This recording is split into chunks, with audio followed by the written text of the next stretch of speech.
Hola niños y niñas, estamos en una clase más y esta semana vamos a hablar de lo extraño, el misterio y el miedo. Por lo tanto vamos a abordar lo que es la literatura gótica o también llamada literatura negra.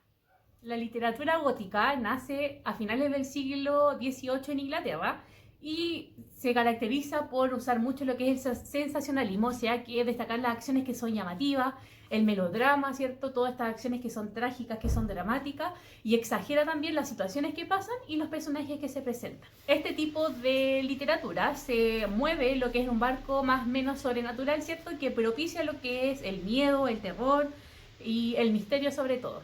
Y se va a situar en bosques que son oscuros, en sótanos de casas abandonadas, en hospitales que también son abandonados, en monasterios también se ve mucho, en ruinas y en todos estos ambientes que generan valga la redundancia, un ambiente de terror en donde se vive esta obra. Los personajes que mostraban este tipo de literatura eran generalmente melancólicos, ¿cierto? Con pena por recordar el pasado, tenían un subconsciente más o menos maquiavélico, ¿cierto? Macabro, y tenían un subconsciente convulso. ¿Qué significa esto? Que están inquietos, ¿cierto? Tienen una mente que está súper inquieta y también desazogado, como se dice. El gótico va a resurgir nuevamente en el siglo XIX, ¿cierto? Y va cambiando un poquito sus temáticas, pero mantiene su esencia.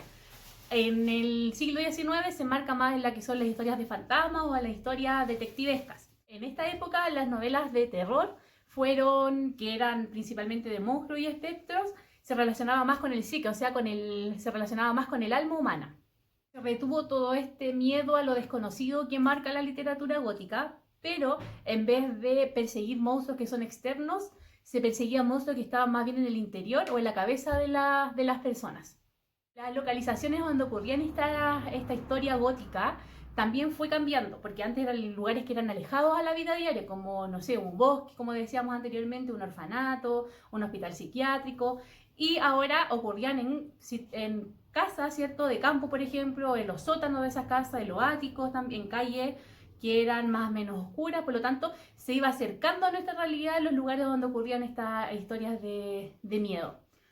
Y también les ocurría principalmente a las personas de clase media, porque la mayoría de la población es de clase media, por lo tanto se podía identificar más con la historia que se estaba contando. Y como decíamos también, que tomó una característica más introspectiva las historias que ocurrían, o sea que tenía que ver con la propia persona y los actos o estados de ánimo, de conciencia que tenían esas personas. Por lo tanto, el miedo que venía con esta novela gótica se relacionaba, como dice acá, a historias relacionadas con el temor a quedarse loco, a la locura, a obras obsesionadas con transformaciones bestiales, o sea que uno se pueda transformar en un monstruo como, no sé, un hombre lobo, o la pérdida de la racionalidad, o sea que se vuelva loco el personaje, no tenga todos sus cinco sentidos funcionando, y narraciones fantasmales. Y el terror es mucho más fuerte porque no luchas con una persona externa, sino que estás luchando contra tu propio ser, por lo tanto es mucho más difícil afrontar este terror que presentan las novelas góticas. La estética y los temas que aborda la literatura gótica también se hizo presente en la tele, principalmente con las historias de Tim Burton, con las películas que él grabó, que tomó aspectos de este tipo de literatura, como las películas del extraño mundo de Jack, ¿cierto? Que muestran todo esto del terror, del misterio, del drama. Su máximo exponente es Edgar Allan Poe y que influyó en muchos de los otros autores que tomaban lo que es la literatura gótica. Y te dejo ahora con uno de sus cuentos más famosos, que es El corazón del ator. Y nosotros nos vemos en una próxima clase.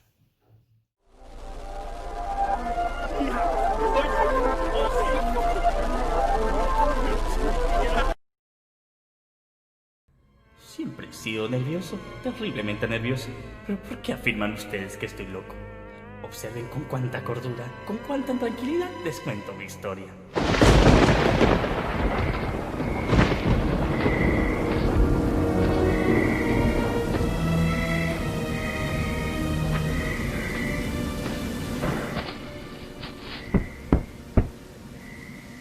Buenas noches, me encuentro investigando la zona y me ha alarmado un grito proveniente de por aquí. Por aquí, señor oficial.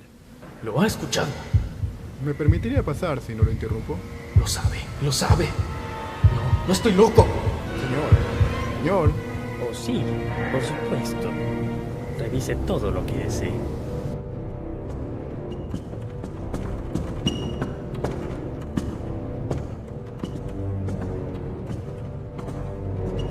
simétrico. Lo hice todo a la perfección. No ha quedado ningún indicio. No estoy loco. Un hombre loco no pudo haberlo hecho tan bien. Ni siquiera sé por qué lo hice. Su existencia me era indiferente. Tal vez era ese maldito que no paraba de observarme.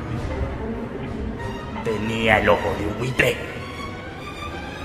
Poco a poco me fui decidiendo a matarlo, librándome del ojo para siempre. No estoy loco. Actué con habilidad y cuidado. Estaba ahí, en la puerta, enfureciéndome con solo mirarlo. Lanzando un alarido, me precipité a la habitación.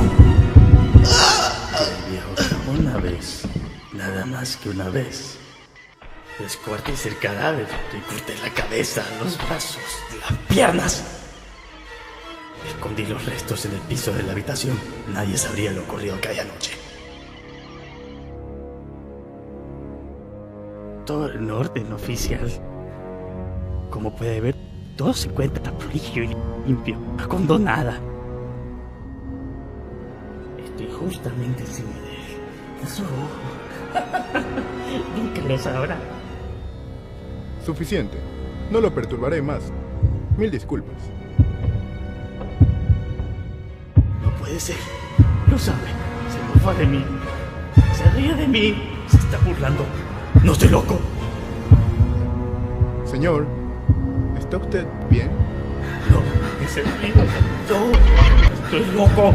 Se burla de mí. No estoy loco. Quiero que pare. Hagan que pare. No estoy loco. Lo confieso. Yo fui ahí. He ahí el latido de su horrible corazón.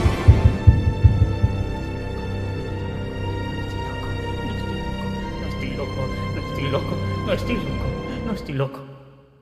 ¿O sí?